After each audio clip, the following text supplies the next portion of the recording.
The cleaning lady suddenly let out a roar and broke the seal on her body in an instant. She reached out her right hand as if grabbing something in the air. Far away, the Storm Blossom spear instantly responded. As her hand curved like a claw, the divine spear shot through the air and landed right in her palm. Turns out, she used to be the head general of the Constable Division, feared everywhere for that very spear that wiped out countless criminals. 18 years ago, she charged into the Golden Dragon Gang's lair all by herself, carrying only her infant son. The gang leader mocked her for daring to step into his turf alone and ordered his men to take her down, sneering, "You've been against me your whole life, aren't you scared I'll get back at you?" But she only said, clearing out the underworld was her duty. Right then, word came that her husband had been ambushed and his life was hanging by a thread. She panicked, and the gang leader slipped away. She rushed home only to find her husband on his deathbed. Gripping her hand, he begged her not to seek revenge and to never use martial arts again. Too many enemies were already watching her. He wanted her to live like an ordinary woman and raise their son in peace. So, with tears in her eyes, she sealed her martial arts and promised never to fight again. 18 years later, she was just a janitor at Qingyun Martial Hall. Every day she watched her son and the other disciples train, full of youthful pride. While she wasn't even allowed to touch the spear that once defined her, it had become the hall's treasured relic. Even her son told her not to embarrass herself. One day, news came that the Constable Division would select new generals there.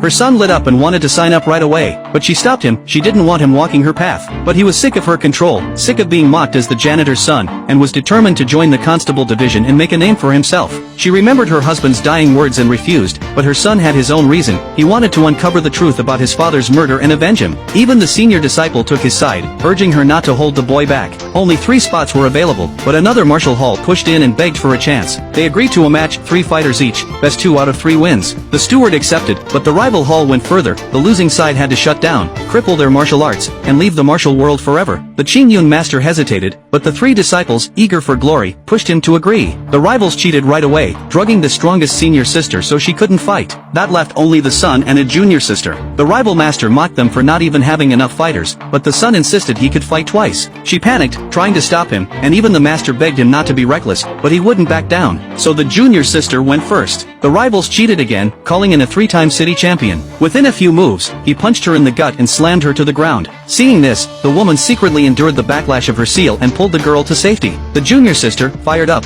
stood and kicked the champion unconscious, winning the first match. The rival master fumed, accusing them of cheating, saying he saw the janitor helping. But no one believed him. What could a janitor possibly do? Even her own son scoffed, "If you were really that good, would I have lived so miserably these past 18 years? Then, ignoring her pleas, he stepped into the ring. The rival hall brought out a wanted criminal, a vicious man guilty of every crime imaginable, who had taken refuge with them. The son was no match and was soon pinned down. She cried out the way to counter the man's moves, shocking everyone. How could a janitor see through that? But her son refused to listen and fought his own way. The criminal threw lime into his eyes, then beat him savagely before drawing a blade to finish him. As her son's life hung by a thread, the seal inside her stirred. She shouted, "We forfeit this round. I'll fight the next." The rivals answered by sending in Red City's #1 fighter from 10 years ago, someone even Qingyun's master had once lost to. Her son rushed to pull her back, showing he still cared, even if he'd been angry before. She snapped the head off her broom and twisted the handle into a spear tip. The rival master ordered his men to kill her, but they didn't know, back then, no one had ever been her match. Just then, her seal flared and drained her strength, knocking her to the ground. Her weapon was taken,